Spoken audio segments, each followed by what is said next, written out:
right, you guys, I have a beautiful interview set up today. Byron is actually an old supervisor of mine and someone that I genuinely really looked up to, and probably one of the best bosses that I've ever had, truly speaking, in the field of mental health.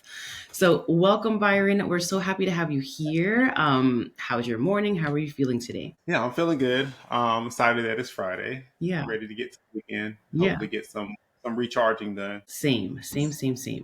All right, we're gonna dive right in because we have a lot to talk about. So, okay, Byron, you have worn many hats. You have been and still are a therapist, was a professor, practice owner, and founder of, which I love the name of your podcast, Humbly the Rich Therapist. So, can you walk us through like how did this come to be? Where did your mental health journey in professionalism begin, and how did you get to where you are today? Yeah. Well, first, it's a pleasure to be on again. To answer your question about like how I got to this space, I actually have a background in exercise and sports science, and Mm. oddly enough, upon graduating undergrad, I worked as a personal trainer. And a long story short, one of my clients was a clinical psychologist, and her partner was a marriage and family therapist. Never heard of the field before, Mm. but I kind of found myself in a place sometime in that job trying to figure out what's next. And yeah, just started doing some research, and things just really just fell into place. Just Pfeiffer University, which is where I got my master's, Okay. was like I don't know, like opening up a program in that area like that same time I was looking. Mm. So I was part of that first cohort, and yeah, Wow. the rest is history, I guess, as it relates to how I became introduced to the MFT field. That is really cool. You know what? On my interview, I do remember you saying that. So I was like, yes, this all like Yeah. rings a bell. Yeah, so interesting how just like our life journey will open up some doors for us or at least pique Mhm. our curiosity and then like it changes our life completely. Right. No, for sure. That's what happened. I'm really appreciative of like that. I think, God for me, putting me in just the right places and in Yeah. front of the right people at the right time. Yeah. Yeah, I'm really blessed with that, how that has kind of led to where I am now. Beautiful. And so when we were working, or when I was working for you, it was under the practice of Restoration Counseling Center.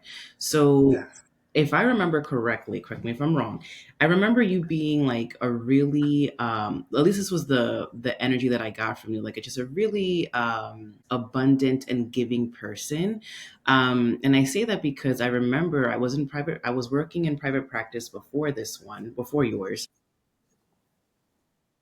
Yours was definitely the best paying one that I had, and yours was the last job that I had before I went on to my own entrepreneurship and my own business. So I remember thinking or having conversations of like pay with you, and then you told me that you built this practice to help therapists get paid well for their Yeah. services. Do you remember that? Yeah. No, I still kind of use that same mindset in line today. Yeah, it still holds true. Yeah, Yeah. that's amazing. So how did you get to open an actual practice? What were the steps to help you get there? And then tell me more about that mindset of like, yeah, I'm here to help therapists thrive financially. Yeah, well, first during grad school, I actually worked in banking for about 3 to 4 years. So, Okay. yeah, I think that kind of set a new normal as to like how I looked at finances and thought about money. Just having conversations with other people when you're working in banking, and I guess any field, you run into different people, able to have different conversations, and it obviously changes the way that you view things, or maybe creates a new thought about something that you had never really considered. So whenever we moved to Charlotte in 2018, my wife and I had dabbled with opening up a private practice in Chapel Hill, but it was a solo practice, very small. Mm, And then when we moved to Charlotte, I had an idea of doing the same thing, a solo practice. mm, But here in the area that we're living here in Charlotte, I actually could not find a space that was just in office to kind of suit my needs. And mm, so I don't even know if I told you the story before. So mm. I ended up finding a space, obviously the house that we were in. Yeah, and it was Um, beautiful. oh my goodness, It I'm was so sad. so cute. Like, listen, coming like when I went for the interview, I was like, oh my, it was like a little house, literally It like a was a little little house. house. So I cute. still, I'm sorry, I still have some grief surrounding loss, surrounding Oh, not feeling that space anymore because it was so cute. it's Clients very loved it. It was cute. very Yeah. homey. But I rented that space initially thinking that I would just take one office and then I would eventually rent out the other office, kind of as Mm, a operator landlord type deal, yeah. to other therapists. Again, because I knew that I was struggling to find an office space, and my thought process was like, oh, Mm, well, this could be, mutually beneficial. Give me a yeah. space, offer spaces to other people who may be in the same predicament. Yeah. I could not find anybody that was willing to rent the space. I just could not. Mm, And so then that's when I went to, okay, well, I am getting an abundance of clients, right? Abundance of referrals. Maybe I can bring on a clinician to do some contract work. okay. Yeah. So, and yeah, so and I guess my goal was never, I guess because it was never to like start a group practice in that way. Mm, When it came time to pay clinicians, I wasn't looking for to like get rich off of the work of someone else. It was yeah. really initially just to give me a space to practice, and if I could practice in that office and it helped pay the rent, that was great for Yes. me. Yeah. Hmm. But yeah, I guess I out of grad school, I know what it's like, to, either whether you're married or not or have a family or not, to be like just getting started out in something. Mm-hmm. And I wanted to help support clinicians who were or not in that position so that they don't have to worry about like the financial part of doing therapy. They can get paid well, they can do the work. And yeah, I think we are still able to do that now. Like obviously we've scaled up some, so we're a Yeah. little bigger now, but still the same premise holds true for me. Okay, I have so many so this is I'm sorry. beautiful. Oh no, no, no, you are good. So a couple of things here. Like my business brain is first thing that I noticed was that the benevolent energy of like, well, if this is hard for me to find, it must be hard for other therapists to find. So let me, rent this space and have my own office and then rent out the other offices out of true just like helping hand perspective. And for me in business, what I've learned is that this is my own personal journey. Like I think in the beginning for me, it was very much like I want everybody to win and we're all in this together. And then not that that shifted for me in a bad way, but then like all these other I got tunnel visions of like, okay, well now what do I have to do? And like it felt very much like alone in solopreneurship. Yeah. And I've noticed now that now I'm on year 5, it's like, no, no, no. The more that you include your community, the better off you will be, the better off they will be, the better off we all will be. And for me, that took me some time. Like I started that way and then I got lost now I'm back to that kind of wavelength. And it's been like a weight lifted off my shoulders.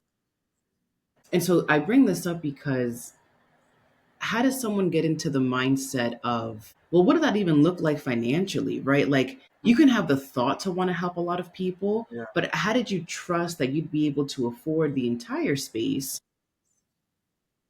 that made you also be in the abundant energy of, if this helps me pay my rent, I'm good. Right. And Hmm. versus like the scarcity energy, which for me, my experience might be a little bit, I don't know, different in the online world of like things where it's really normalized to invest heavily in your mentors in the beginning of your business and stuff like that. A lot of business owners, at least my colleagues, we were in a little bit of debt before we can see the money in our business. You know what I Hmm. mean? And Hmm. so it's hard when you're in so much that, at least for me, to feel expansive where it's like, yeah, everyone can come through kind of Yeah. energy.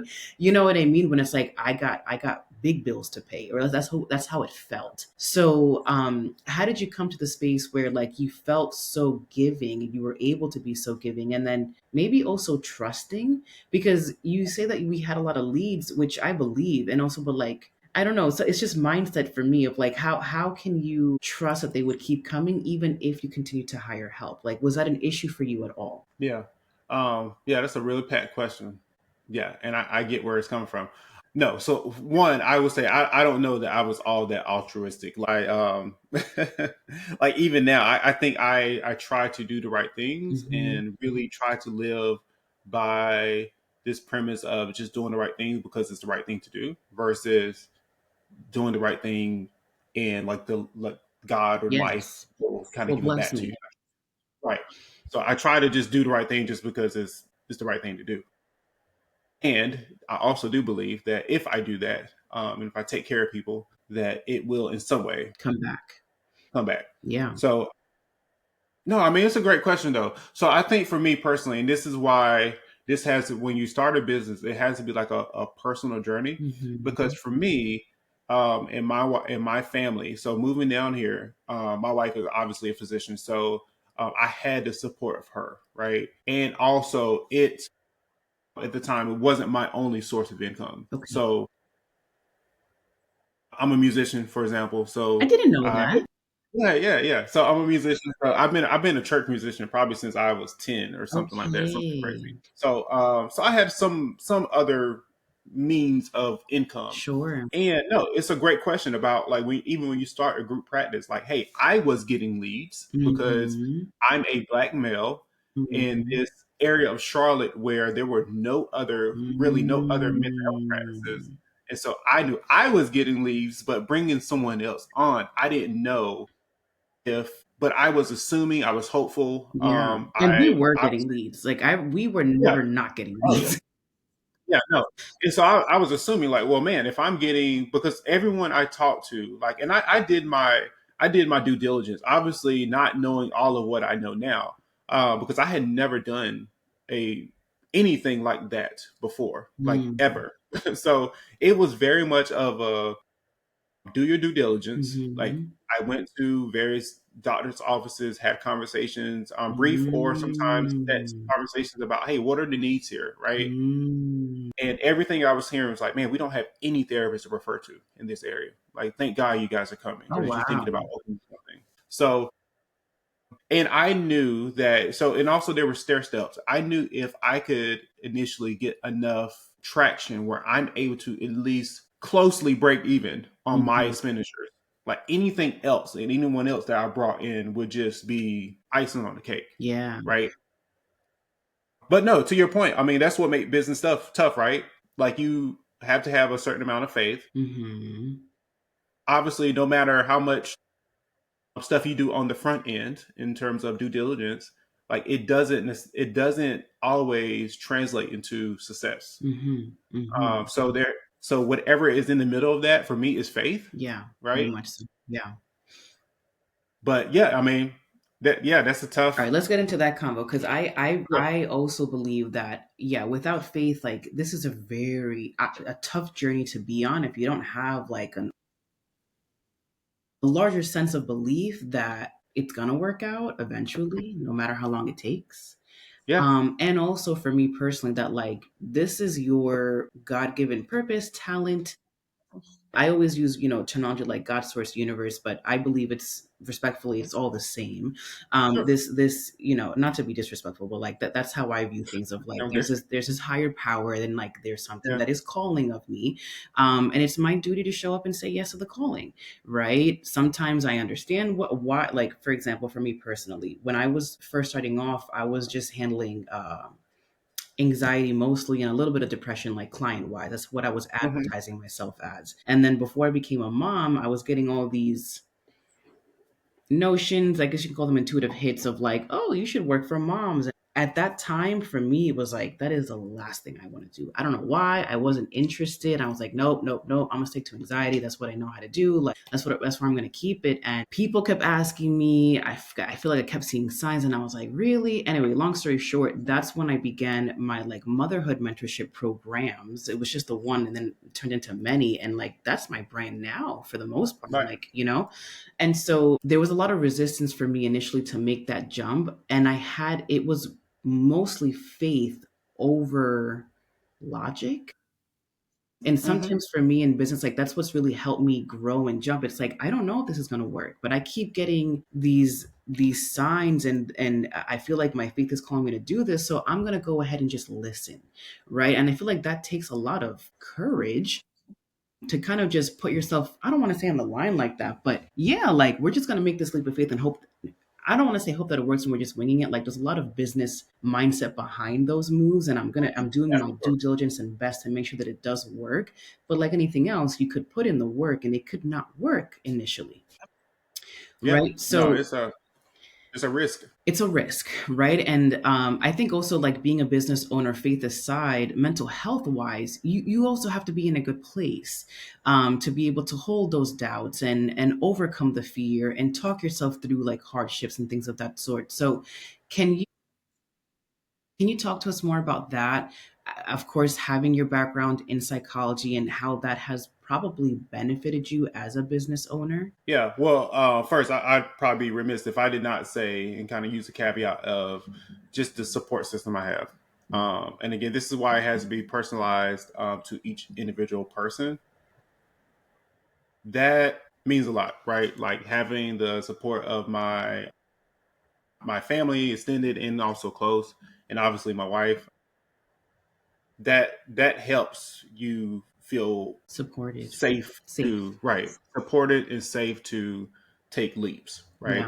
yeah, Sometimes, yeah, obviously sometimes it's financial security that they are willing to provide, but sometimes it's also just, I mean, for me it's prayers, it is like verbal encouragement, it is just being open to having conversation and me like venting, right. So that, I mean, man, that helps a lot. hmm. Yeah, I'm sorry, I missed your original No, question that's as I okay. was It was a diving two. Sorry, I tend in. to do that. My bad. No, you're fine. You're It good. was You're the good. first part was faith driven, and then the second part was mental health, like being in your Oh yeah, profession and how that has helped you manage all the pivots that come in business. yeah. No, I mean it definitely does. So obviously, marriage and family therapy, I'm very big on systems, right? And Mm, so I think I touched on that. My system, my network has, I think, is what has helped me. I don't think we navigate this space alone, right? Like ideally we don't, right. And mhm, so I think if you are someone that doesn't have a ton of support, I think it's helpful, and I know it's not always realistic, always this black and white, to find somebody, either a mentor or someone that's willing to like invest in you, right. mhm. And again, that's not always financial investment. Right. In fact, I'd say that just the emotional and the other types of support, conversational, holding space for someone is just as valuable, if Yeah. not more, than the financial support. Right, the money will run out eventually. So yeah, I mean that is, I think that's how like I personally was able to navigate that. I don't know that was so much again, it's hard for me to take credit to say something I did or something I That's contained. fair. Like Yeah. like is the like do I think that, I also think personality type. I think my personality type perhaps does, and there's pros and cons to it, does well as it relates to like stress and like anxiety and worry. Mm, Thankfully, faith is all my faith. I don't consider myself a super anxious person or a super mm, worried person of like I can't mm, sleep at night because I don't know how this is going to work. right. Again, I think some of it is part personality. Much of it is just my faith. I think when I pray about something, personally, I hand it over to God, Mm-hmm. and Mm-hmm. I sleep like a baby at night. Do I have concerns? Do I think about stuff heavily? Do Yeah. I? Yeah, sure, obviously. Yeah. But I truly, and I know this sounds crazy, I truly believe that, like you said, if there's a purpose that Mm-hmm. I feel like God is leading me towards, that even if I can't see it, and oftentimes I cannot, Yeah. and I will have those conversations like with my mom or with my wife, like I can't see it. Mm-hmm. I don't know. I don't know. That again, just the support, the reinforcement that they provide is super duper helpful. Yeah. Yeah. Yeah. I can relate to that. So, yeah, and it's making me think about it's making me think about just business in general. Like, there was a point in my career where, in my entrepreneurial career, that like I wanted everyone to feel what I was feeling because I felt so good, working in what I thought was really my purpose, which it was at the time. Mhm. And I'm like, oh my God, like if you're on, I was my naive, like younger naive stuff. It was like, oh my goodness, if you're unhappy at your 9 to 5, like there's this whole other world available to you. Like, I still very much feel that way for me. I've done a couple of runs of masterminds for like teaching business, and in the Right. beginning, it was all good information. But in the beginning, I think I learned more that like no, everyone truly isn't cut out for entrepreneurship, and that's not a Mhm. pompous thing to say. It's Mhm. just like if anything more like from a therapist standpoint, it's like no, this might not be the best time for you to want to jump into business, Right. because you do have to have a lot of support, Hmm. faith, Yeah. and just like a general, maybe like even self-esteem wise, right? Like just like a good sense of like self-esteem, a good sense of belief that like I can do hard things and we can ride this through. And when you said like I give it up to God and like you sleep easy at night, I too am at that place. There's been times, and I think for me personally, where it got shaky for me was when we were under financial stress. Like that one, that's like my big Yeah. like trigger of like, ooh, like can I want to trust, but like we got to pay these bills. Like, Yeah. happy to say like so support as my husband and I have both, just like climbed in our own successes. Now it's like, okay, I feel a little bit more comfortable taking these risks because I also know my husband has a certain portion of our household. And so that's made a grand difference in the way that I Yeah. run Yeah. business Yeah. too. It's like now I'm like even extra floaty because it's like we're we'll be okay, Yeah. So, but even before that point, there was still this like underlying like golden light of belief that like God's got me, my ancestors are watching over me, like I feel protected. And also, yes, my mom's always been my biggest supporter. My Right. husband, like when things have been like, is this gonna work out, it's like, you know who you are, Julissa, like you know what you like, you've always had your Yeah. support, like things always end up working out, like it'll be okay, like that Yeah. reassurance 1000%. So yes, everyone is different, but that notion of in business or not, do you believe that life will work out for you all the time? Yeah. Phew. Yeah. I mean, even as you were describing that, let me answer your question first. Do I believe life is going to work out all the time? I do. Yeah, I I personally, do too. Go ahead. Yeah, but I think the thing is maybe not in the way that I think so. I think it Correct. should, Yes. right? And I think that's the key right there. Yeah. Like this picture may not look the way that I thought it was going to look even last month or years ago. And I think you have to have that's what faith is, right? Like faith is just not like, hey God, I prayed for something. I think I have faith that you're going to make it work. Right. For me, Mm-hmm. this is my faith. I think faith for me is like knowing that even if I don't understand it, even if you were to ask me now, I don't agree with it. Like being okay with the outcome is different than like being content or not wavering during the process, right? Like obviously it's easier on the other side of it to say like, hey, this worked out, man, this is great. Thank you, God, right? Mm-hmm. Mm-hmm. During the stick of it, right? The thick where you are like, man, I don't know what in the world is going on, but these finances are getting tight, man. Yes. Like, come on, Yeah. right? That to me is where that faith kicks in. Yes.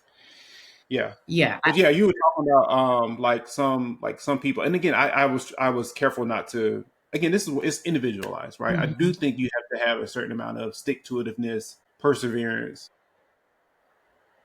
to start a business, right? This doesn't mean that not anyone can do a business, right? But you may have to like individualize the way you do it and the pace you do it, right? Mhm. So my story and how I did it because of the supports I had, financial or otherwise, may not be the way that I would advise someone that is, maybe a single parent or, having other stuff that they're trying to line up, because they have their story looks different than mine. That doesn't mean that they still can't be super successful, but maybe it's going to look different. There comes a point in time where doing more isn't the answer anymore. You're juggling a lot: work, relationship, responsibilities, expectations, and you already know this isn't taking more things off your plate. It's about learning how to carry what's already there differently. The Mindset Mastery Method is for individuals who recognize how they handle stress, emotion, and pressure will either make or break them. This program isn't about hustle. It's about emotional regulation, leadership, clarity, and confidence from the inside out. Inside MMM, you'll learn how to regulate your nervous system instead of living in overwhelm, communicate clearly and confidently, move through burnout without shutting down, create consistent, aligned action towards your goals, and understand yourself deeply. So decisions feel grounded, not forced. After MMM, you won't just know what to do, you'll trust yourself enough to actually do it. Doors close soon. This is the last opportunity to join this container with me live. If you're ready to stop surviving your life and start leading it with clarity and confidence, this is your sign. Apply now with the link in the show notes. I'll see you inside.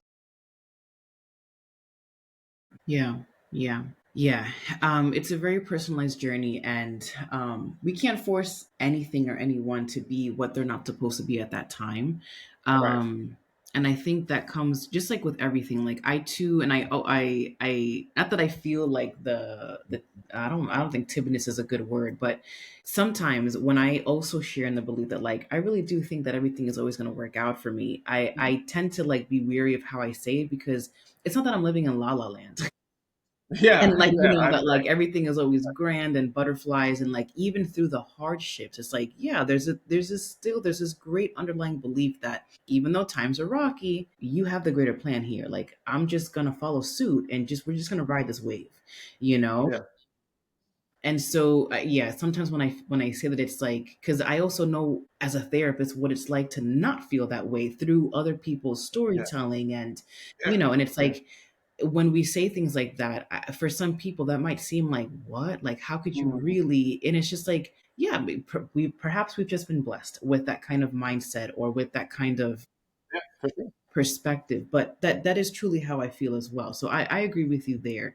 I'm also thinking about like what you said about systems, and so like what's helped me, yes, faith driven, and also just like I'm just becoming a better business owner as the years go on. And so like something strategy wise that's been working for me is working backwards Mm, of like for example, out of pure excitement, me and my husband went to we had a date day in the city here, and we were at this beautiful rooftop bar, and next to the bar when we were leaving was this beautiful venue. And I've been really into like events lately. Like I run retreats now for the company, and I want to do more for business owners and in like networking purposes and all that stuff. And so there's this beautiful venue, and I was like, oh my god, I was like, these views are to die for. And I was like, I wonder how much it costs to rent out the space. Old me, like you know, my money mindset wise, I would have been like, that's way too expensive. Like when I'm more right. successful, I'll ask somebody how much this costs, you know. And Hmm.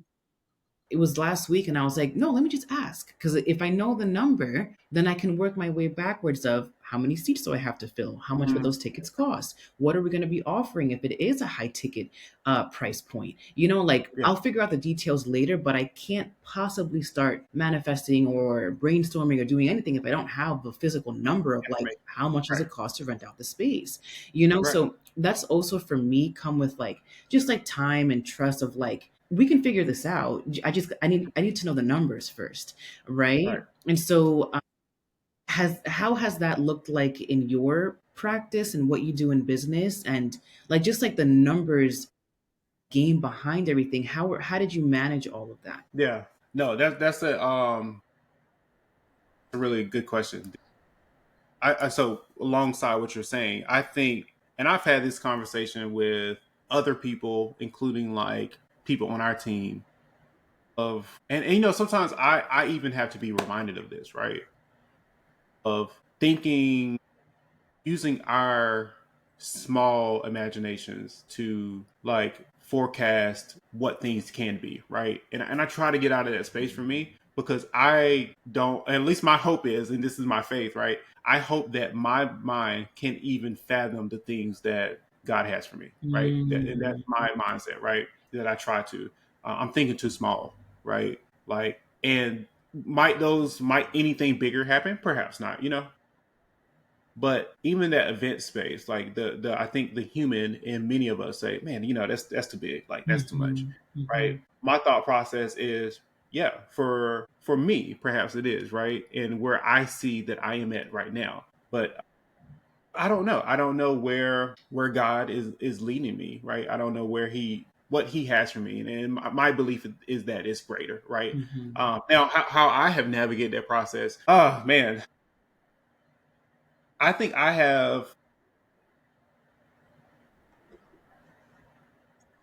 have had ideas of where and the pace in which I would love for this practice to grow. I think my experience has also been like I've been really blessed, and I know this is such a privileged statement to say that I have come into the right circles and the right people just at the right time. Mm. And again, it's really really hard to explain because I don't think there's anything like yes, I do a lot of thinking. I'm always thinking about man, what about this? What about that? But then I don't know. Sometimes it doesn't, but sometimes it does align up with someone else I meet just randomly, and then they give me different nuggets, right, Mm.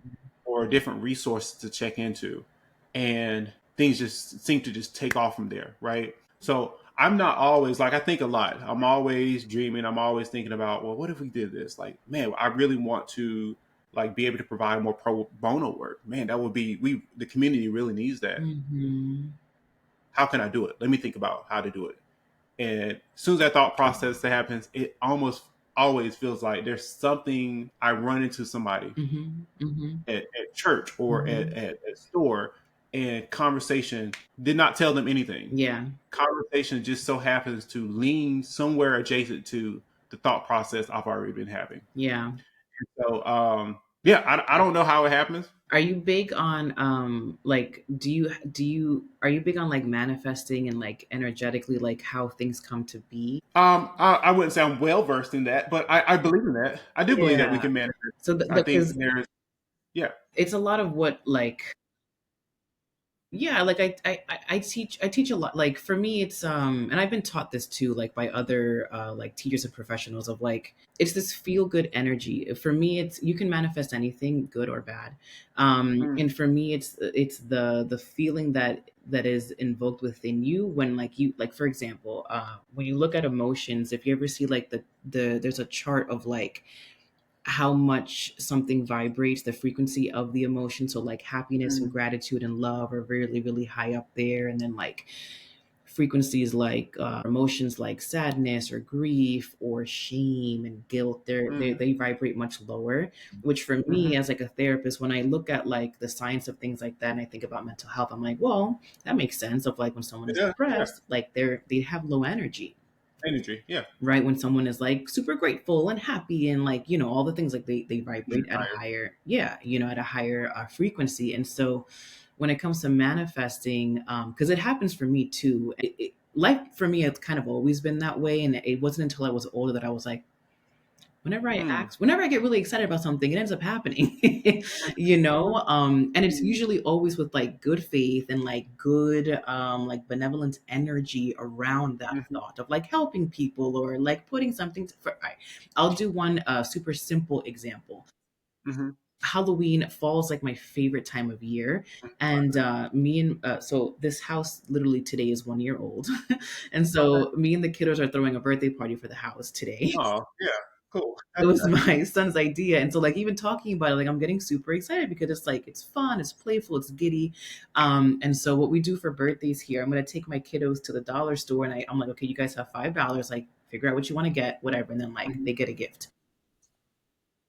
So we're gonna be doing that today, and like I know today's gonna be like just super fun and exciting. And so on that same notion, we love fall. My husband is obsessed with Halloween, and so we said we want to throw a Halloween party this year. Because I was so excited, the same things are happening of like the perfect people, the perfect connections are coming my way to make this party like amazing, mhm, And so that is like super fun, not business related, but like that's the way that life tends to flow for me. It's not always like, oh my God, it's always exciting, but it's like when my heart flutters, if you may, and I get really mhm, excited and really passionate about something, doors Mhm. open, right? Yeah. And frequency wise, like with like law of attraction stuff like that, it's like, yeah, like the universal world is feeling your energy, and so it's just shifting Yeah. things to make that happen.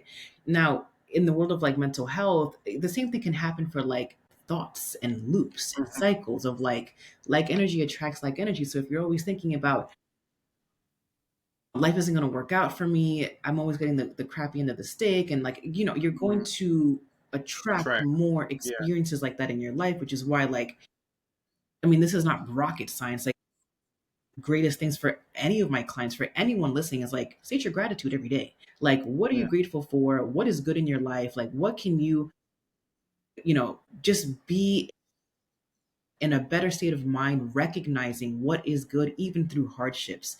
And Yeah. so that kind of went everywhere. But to your point before of like, I want to help the community, and then you met somebody at church or at the grocery store to help you with that vision and execution. It's like, yeah, because when people teach manifestation, it's usually about like, can you really like close your eyes and feel it to be true? I know I can.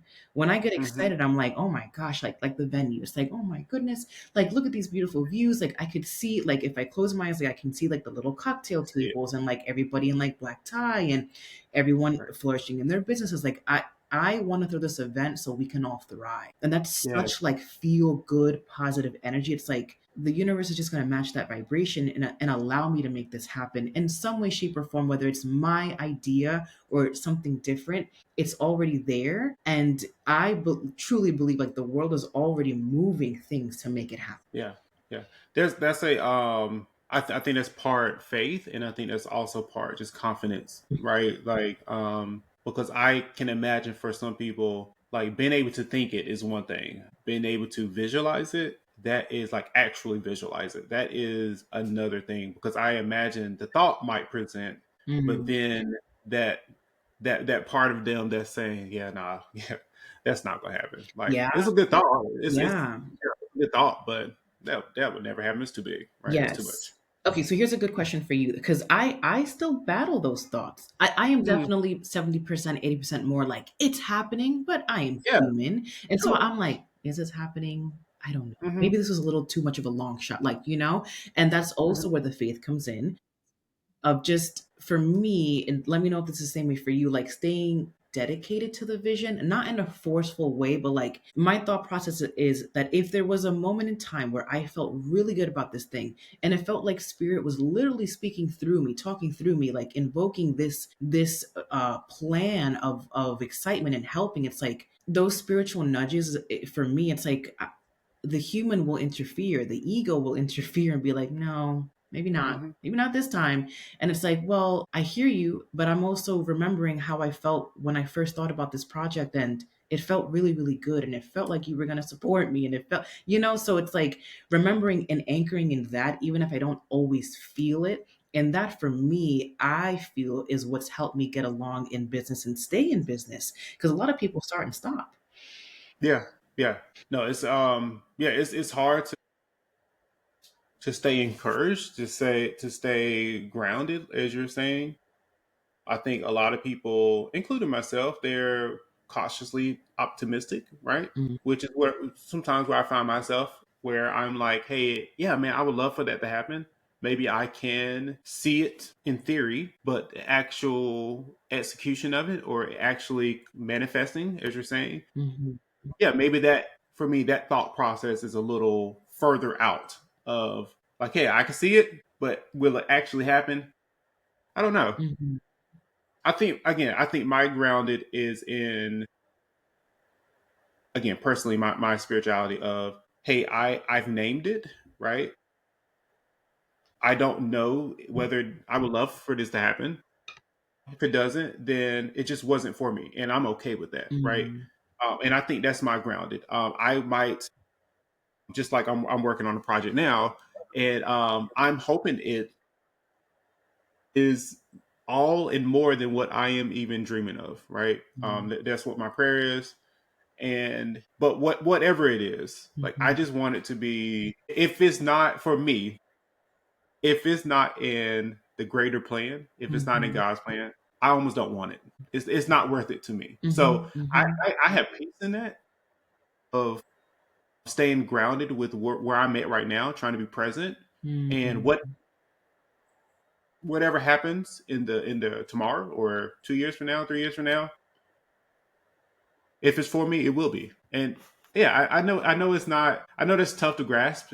For some people that particularly have not had the privilege to think like that, Mm. or who may not hold tight to a certain faith or belief system. Mhm, mhm. But just for me, again, this is why I was saying that everything has to be personalized. Yeah, That's what kind of keeps me grounded. yeah, yeah.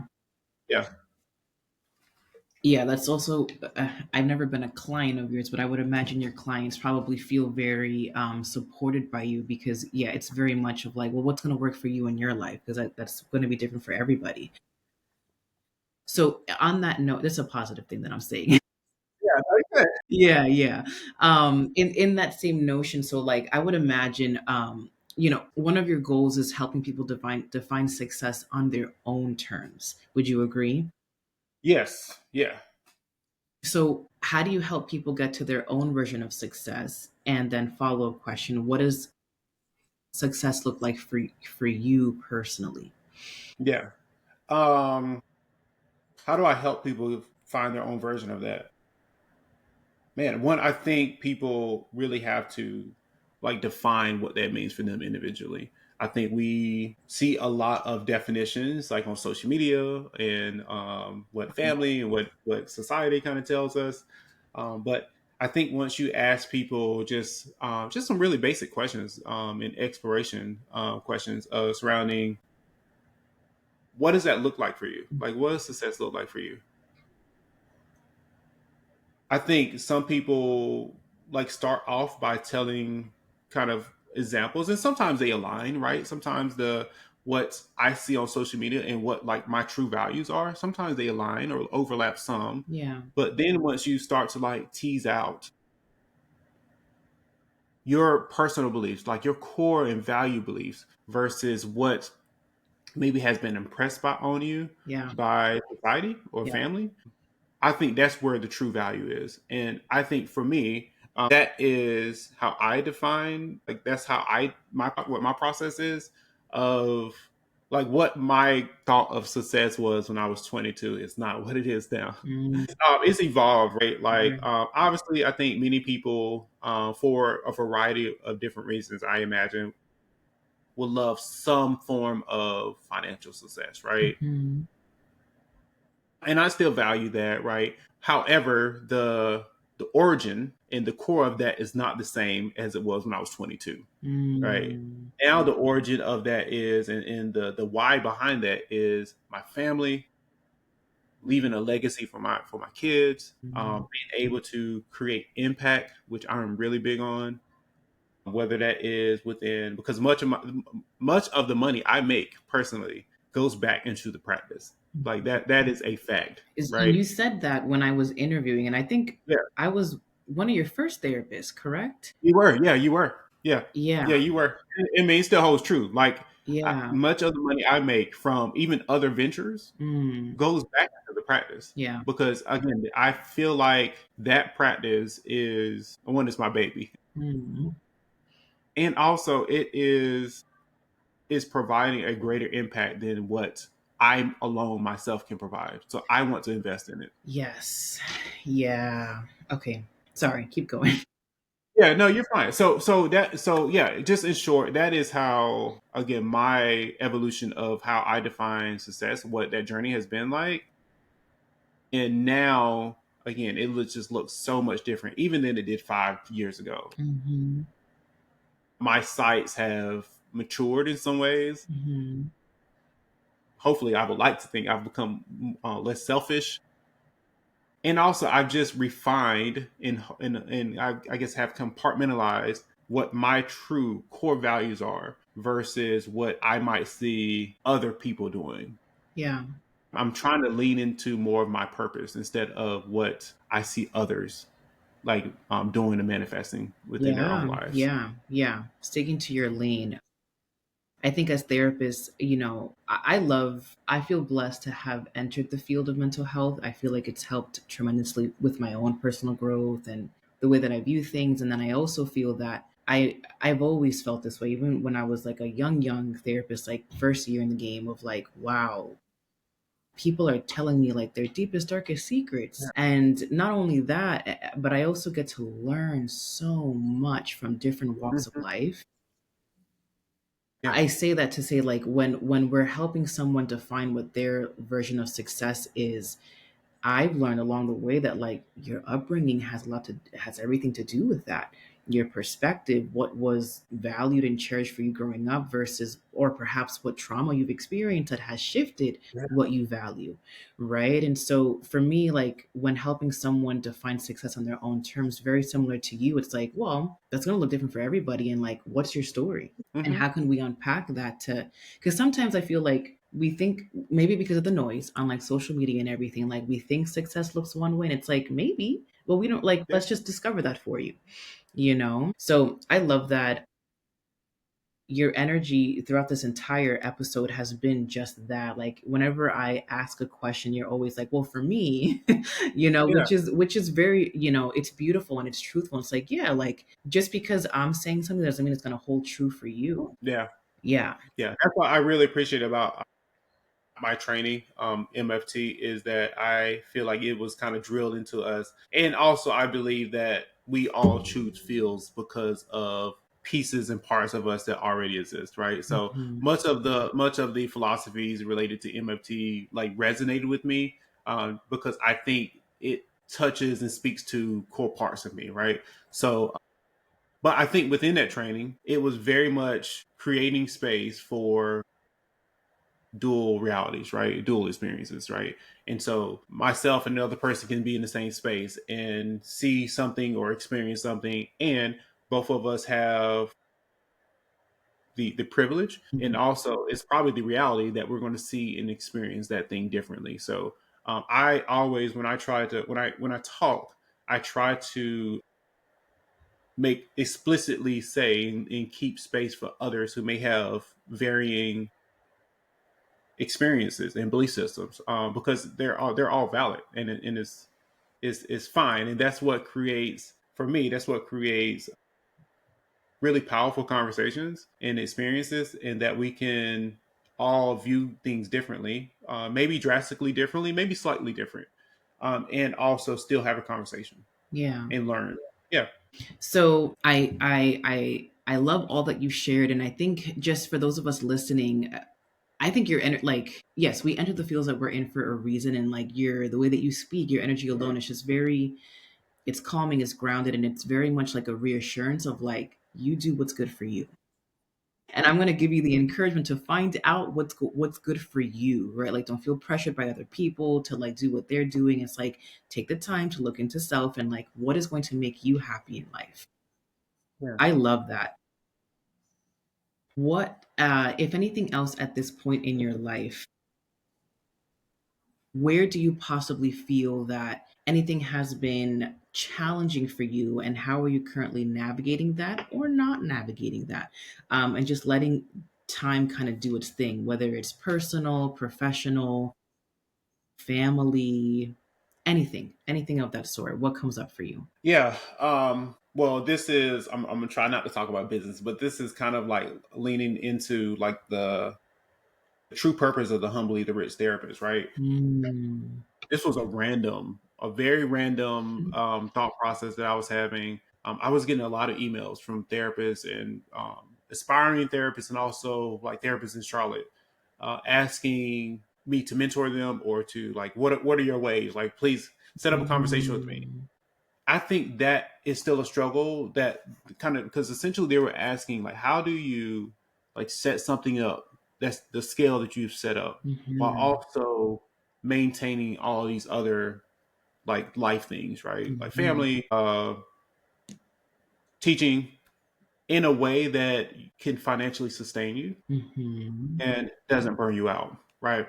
So for me, I think that is always a delicate balance that I'm trying to like hold, of doing all the things. Mhm. uh, like teaching, I teach at, Oh, you still right, are teaching. I still Okay. do teach. Yeah, Okay. yeah, I was teaching at two universities, now I teach at one. Okay. Seeing clients. I still have a caseload. Running a practice with How 4 large is your locations. caseload?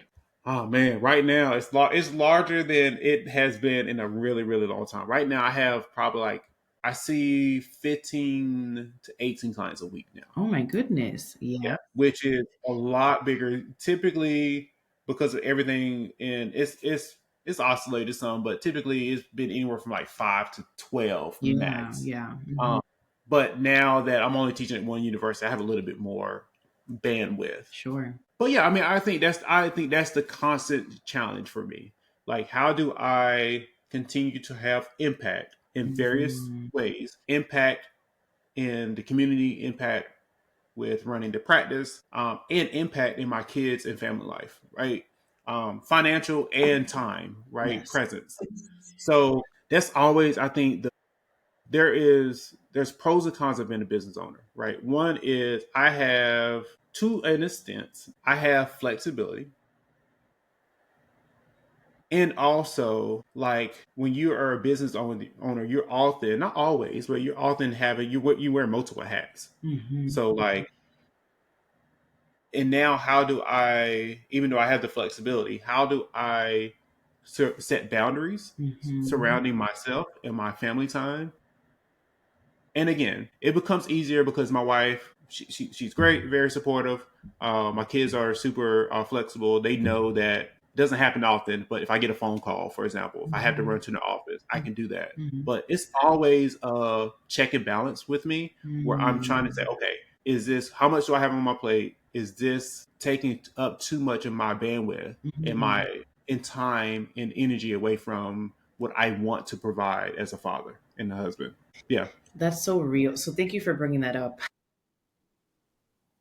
So it's funny because I relate to a lot of what you're saying, and like personally right now I'm going through like a shift. I feel very blessed and very lucky that I have been able to build a life around what I find that I desire at that time, working, spending more time with the children, like et cetera, right? And to your point, wearing a lot of different hats. For me, I view my business as like the vehicle that allows me to live the life the way that I want to live my life. Hmm. And so if that meant taking on less clients, that meant hiring more help. And so Yeah. bottom line, of course, like I am seeing less money, Hmm. but it makes sense for me at certain chapters of my life because I wanted to be more time with the kids or et cetera, et cetera. And so I feel very blessed and definitely privileged to be able to hold that mindset, see the vision, follow through with the vision of like being like what I design my life how I want it to be, right?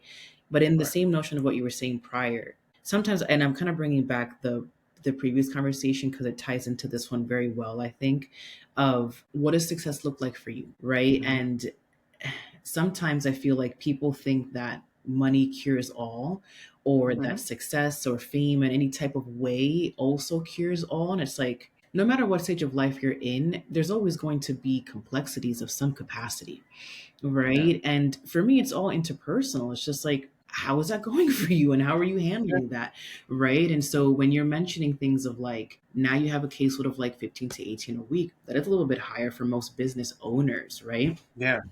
And then you're still teaching, and then of course you have your three beautiful babies and your wife and anything else, your church, whatever else you're a part of, Right. you Yeah. know. How, like, the question's like, how, usually it's like, how do you do it all, you know? And so Yeah. I love, because I think sometimes when as I interview leaders, just like we are doing a lot, and I think Hmm. everyone is doing a lot. Like I don't think just like leaders, I think we're all doing a lot. Right. But when we're interviewing somebody and highlighting somebody's successes in life, it's like, wow, it's like, I'm not trying to do this purposely, but it's like, it's really easy for someone to put you on a pedestal of like, how does he do Yeah. it all? You know? Yeah. And I think that's why I love talking about this segment of the podcast interview, because it's like, even though we are doing a lot, it's not always picture perfect, and we're still trying to Hmm. maneuver like checks and balances of like, does this feel good for me right now, is this good for my family, am I taking too much time away? So in you sharing that, what I'm reflecting into is like, you know, I built this business, or this new program that I have, balancing business and babies, is to teach mothers how to balance a business with little ones, right? Because that's what Hmm. I did, and it ended up working really, really well for me. And now I'm at a cross point of like, I want to work more. I work Mm-hmm. more. Mm-hmm. And that's okay, right? I went through the whole like kind of guilt phase of that. I'm like, well, I built this business for the babies. What does it look like for me to want to work more now, right? Like these are just my own interpersonal battles, and also coming to the realization that that's okay. If I want to work Yeah. more in this season of my life, that's okay. Yeah. And so, anywho, just thank you for your honesty because it's not always Yeah. perfect, and No. we're just constantly weighing of like the pros and cons of like, does this feel good for me right now? And Yeah. or maybe for you, a last question for you of like how when it does get questionable or maybe even messy or you feel lost a little bit, how do you stay grounded and how do you navigate those moments in your life? Yeah. Well, one thing I found out really, really early is that every choice has a cost, right? Like there's pros and cons to everything, right? It's just really a matter of which cost you're willing to carry, right? That you're willing to Mm, pay. And because of my own experience of my father, who I hold in very, very high regard, and how I saw him move, like when, in my early like adolescent stages, I'm not willing to pay the cost of not being present for my kids. And also, I don't know even know if you know this, that I'm also the at home parent, right? So my another wife, layer of responsibility. yeah, Yes. another layer. So that has always, I've always, even now, like if school is out or if the Charlotte gets one speck of snow, Mhm. and they have to cancel, like Mhm. I'm the parent. I'm the Mhm. go pick up the kids. So yeah, I think that is, and so if it is like having to elicit help Mhm. and bring on somebody else to take on some more responsibility. Before I didn't have that privilege, one, and I also think if I did have that privilege, I'm not sure I would have taken advantage of it because my focus was more on the financial aspect of it as opposed to what paying someone or what asking for help would deliver me. Mm. And now I see that oftentimes asking for help or maybe just hiring someone else to do a job, it Mhm. will, yes, it costs money, but the payment in return I'm receiving is time, and which I know now is super invaluable, right? But yeah, like I said, it's a checks and balance thing. Mhm. Now to your other question, you said like how do I, Ground yourself during those moments. Yeah. yeah, through conversation, just through, it's super helpful. Like just being able to talk things out. Chat GPT has not always been a thing, So so helpful. yeah, no, it is helpful. It's a helpful tool now because it helps align and helps, it gives me some thought processes. But even before that and now, like having conversations with my wife and just even my mom or Mhm. whoever, just getting different perspectives is super duper helpful. They always don't align with what I'm thinking or what I am kind of considering, but Mhm. just other perspectives is super helpful. That I think that grounds me. Obviously, I pray about it. The prayer is a big thing for me, but those conversations, being able to bounce ideas and to like kind of like that thought process, iron sharpens iron, Yeah. Yeah. really, yeah, really, really helps me to kind of organize everything that is happening. Like up here, writing sometimes helps just to get everything I'm thinking. And even if there's no, which I work with couples, even if there's no like solution, Mhm. right, that particularly is going to come out of it, Mhm. just getting it out Yes. and being able to see it Yeah. and name it is helpful for me. Yeah. Yeah, I think, in conclusion, what I've taken away most, and it was a beautiful reminder, is that community is truly where it's at. Support yeah, systems are truly where it's at. We're not supposed to do this life alone. We're not supposed to mm-mm. figure out problems alone. Truly, like, and I think, again, mental health had like when you think about those of us that struggle with depression, it's like we tend to think that we are alone, and that's the problem. Yeah, That's the yeah, biggest problem. Thank you for all of your yeah, amazing insights. I've had a beautiful time speaking with you this morning. If people want to look into working with you, being mentored by you, maybe getting on your podcast, what is the best way to get in contact with you? yeah, for sure. Thank you for asking. Yeah, so the practice name is Restoration Counseling Center. Mhm. .com is what the web address is. And just on a professional note, if you want to get in contact with me just for a podcast or for clinical supervision or just to chat, just to network, that will be humblytherichtherapist.com. Beautiful. Well, I hope you have a great rest of your day. I know this is setting the tone for my day, so I am going to have a great day. Yeah, no, And me that too. is all. Any last closing messages before we say goodbye to this episode? No, well, I will just say that I'm super proud of you. Like personally, you Thank you. have done really, really great things. You have. It was such a sad moment losing you for the practice, but I think that you are the perfect example. And I also have others that I won't get. I won't start naming because I'll leave someone off that have used restoration as a launching pad, Oh, 1000. and that has also been something that I am very transparent about, that I understand that a group practice isn't someone's final landing place. And so Mm, I'm just using you as an example. It's just so great to mm, see that restoration had even like the sliver, like a yeah, sliver of a impact in on so you kind of much. launching. Yeah. Oh my Yeah. I goodness. appreciate Not to make this episode super long, but I will just say one more thing just to add like the beauty of your character. So having the Restoration Counseling Center be my last, and it is a launching pad, honestly. It was the first before I had kiddos, I had a dog. I don't know if you remember that. I had like a it. puppy. And that was like the most responsibility that I had at that time before Yeah. having children. And your location of the practice was literally 6 minutes away from my house, so it was I remember that. Yeah. perfect. And you were the first boss that like I really my other boss in private practice, private group practice, I also had autonomy over my schedule, but with you I didn't feel guilty setting Hmm. my own hours, like Right. it to each his own, but like for the other experiences that I had, it felt like, can I really come in at this time? Like Hmm. with you, it was like, as long as you're seeing your clients and you're getting your numbers in, like, do you, like, Yeah. So it did, it gave me more of like an entrepreneurial feel of like, this is what it Yeah. looks like to manage my own caseload. Right.